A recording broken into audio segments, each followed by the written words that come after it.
Freakonomics. Stephen Levitt is here. He is the Alvin H. Baum Professor of Economics at the University of Chicago. And also joining me, Stephen Dubner. He is a writer for the New York Times and a best-selling author. Their new book is called Freakonomics. A rogue economist explores the hidden side of everything. Pleasure to have both of them at this table for the first time. And here's what Malcolm Gladwell says, author of The Tipping Point and Blink, as all of you know. Prepare to be dazzled. Let's begin with the obvious. Freakonomics. What is Freakonomics?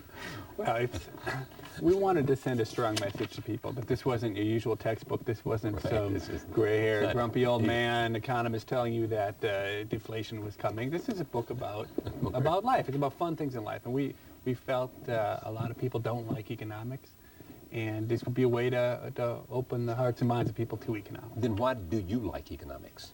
I mean, what is it about economics that's so thrilling for you? To be honest, I like economics. I started to like economics because I was good at it. It wasn't because I liked markets or currencies or whatnot. It was a way I'd always thought. When I took introductory economics with Martin Feldstein at Harvard, and they put the pictures, supply and demand, and talked about marginal versus average, all the things economists do. Yeah. I realized that's just the way. That's the name for what I already do, and so that's what got me into economics. Not a love for the subject, but a love for the tools. Now, then I would assume that a guy like you, as smart as you are, doesn't need a co-author to help him write a book.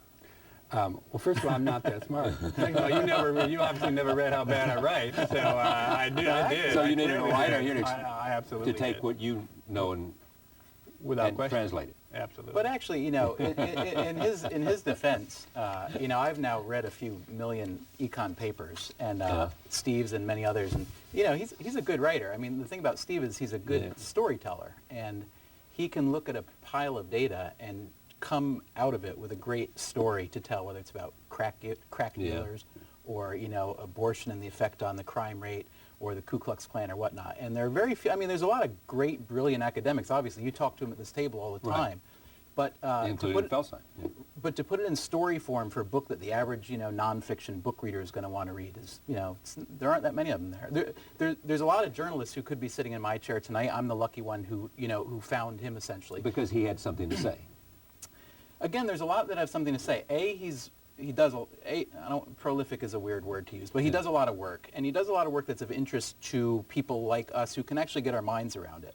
But also the way he says it is with a combination of rigor and creativity. There's a lot of creativity in the work, and again, there are a lot of hugely creative social scientists, but you know, using the tools of econ on everyday life was a pretty appealing draw for someone like me.